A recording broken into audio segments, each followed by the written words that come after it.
প্রতীক ধানের শীষ, ঐক্যের প্রতীক ধানের শীষ, উন্নয়নের প্রতীক ধানের শীষ, ছাত্রছাত্রীর প্রতীক ধানের শীষ, আলেম ওলামার প্রতীক ধানের শীষ, কৃষক কিষানের প্রতীক ধানের শীষ, জেলে ভাইদের প্রতীক ধানের শীষ, হাতিদের প্রতীক ধানের শীষ।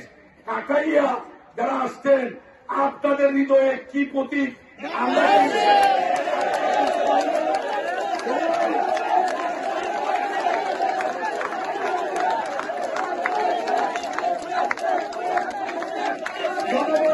বিএনপি করি, আমরা এই দেশে জন্মেছি, এই দেশে আমরা থাকতে চাই। আওয়ামী লীগ বড় বড় কথা বলে ৭১ সালে আওয়ামী লীগ দেশ ছেড়ে পালিয়ে ভারতে আশ্রয় নিয়েছিল। এই আওয়ামী লীগ শেখ মুজিবের মৃত্যুর পরে আবারও ভারতে আশ্রয় নিয়েছিল। এই আওয়ামী লীগ ২৪-এর গণঅভ্যুত্থানের পরে আবারও গিয়ে ভারতে আশ্রয় নিয়েছে, অন্যান্য দেশে আশ্রয় নিয়েছে। বিএনপি বাংলাদেশি জাতীয়তাবাদ, ইসলামী মূল্যবোধ এবং সাম্প্রদায়িক সম্প্রীতিতে বিশ্বাসী রাজনৈতিক দল, জীবন দিতে জানে, কিন্তু পালিয়ে যাওয়ার কোন ইতিহাস বিএনপি ছিল না, ভবিষ্যৎ হবে না ইনশাআল্লাহ।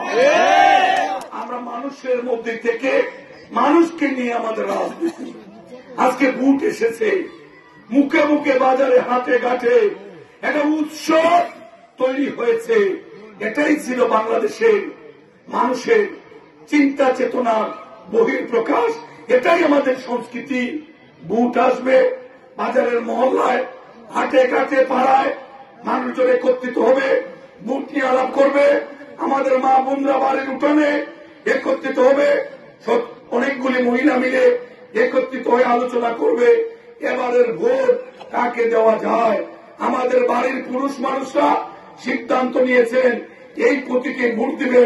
আরেক মহিলা বলবে হ্যাঁ আমাদের লোকজন তাদের শীষে ভোট দিবে, কথাবার্তা হচ্ছে। এই কথায় কথায় বাতাস বাড়ি হবে, উৎসব তৈরি হবে, সেই উৎসবে উৎসবে ভোটটি সম্পন্ন হবে। এটাই ছিল আমাদের ঐতিহ্য।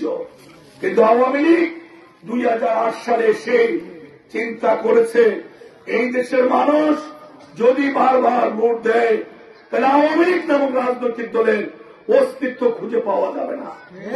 আওয়ামী লীগ কথায় এবং কাজে তাদের কোনো মিল নেই, এটার প্রমাণ এই কাটাইয়ার এই কাঁচা রাস্তা। প্রমাণ আমি আর কোথাও আমি দেখি নাই। আমি এই প্রথম দেখলাম এইরকম মাটির রাস্তা, তো এখানে ২৮-২৯ ভোট মানুষের কাছ থেকে চাইয়া চিন্তা নিল, একটা রাস্তা ঠিক করে তৈরি করে দিতে পারল না। এটার নামই হচ্ছে আওয়ামী লীগ। এই জন্য আওয়ামী লীগ মানুষের ভোট যেন মানুষ দিতে না পারে, সেই জন্য আওয়ামী লীগ এই ভোটাধিকার কেড়ে নিয়ে সেই ভোট আগে কিভাবে দেওয়া যায়, বিনা ভোটে এমপি, আগের রাতে ভোট দিয়ে এমপি, পুলিশে ব্যালট দিয়ে এমপি, মরা মানুষের ভোট দিয়ে জনপ্রতিনিধি, বিদেশ গেছে 5 বছর আগে তারও ভোট বাকি থাকে নাই। এটাই হচ্ছে আওয়ামী লীগ। এমপি চায় জনগণ ভোট কেন্দ্রে যাক, নিজের ভোট নিজে লাইনে দাঁড়িয়ে সেই ভোট প্রয়োগ করুক। সেই ভোটের মাধ্যমে তার হৃদয়ে লালিত যে দল, যে দলের প্রতীক, সেই প্রতীককে সে ভোট দেয় এবং যারা নির্বাচিত হবে তারা নির্বাচিত হয়ে সর্বোচ্চ চেষ্টার মধ্য দিয়ে মানুষের আস্থার জায়গাটি তারা মজবুত করবে। এটাই বিএনপি রাজনীতি। আমরা অনেক নেতৃবৃন্দ, আমাদের উপজেলার president, secretary, vice president, joint secretary, অন্যান্য সকল নেতৃবৃন্দ, অঙ্গ সংগঠনের নেতৃবৃন্দ, আমরা এলাকার ৬টা ইউনিয়ন ঘুরে ঘুরে বিভিন্নখানে যাচ্ছি, মানুষের কথা শুনছি, মানুষকে আমরা আমাদের কথাবার্তা বলছি।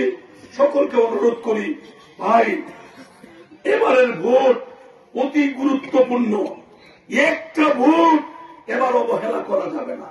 এর পিছনে কারণ অন্যান্য বছর তো ভোট হয়েছে, অন্যান্য বছরের ভোট আর এই অধ্যক্ষ ইউনূস স্যারের ভোট এক ভোট হতে পারে না।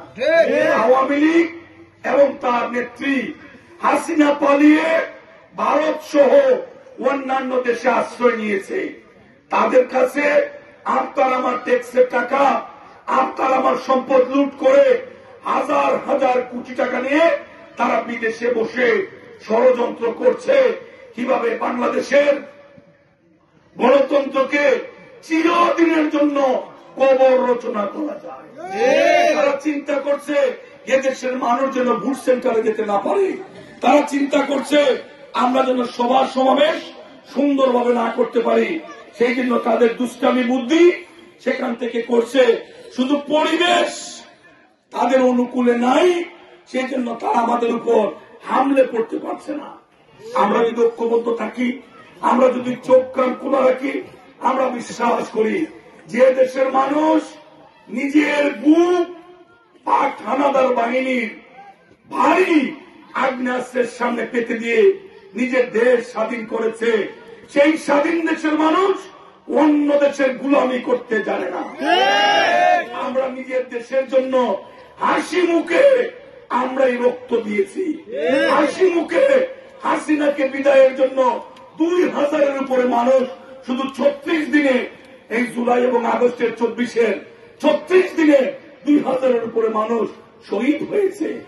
সেই দেশের মানুষকে চোখ রাঙিয়ে আর যাই হোক দাদাগিরি করার দিন সেই দিনই শেষ হয়ে গিয়েছে। হয়তো আমরা ভেদাভেদ ভুলে যাই।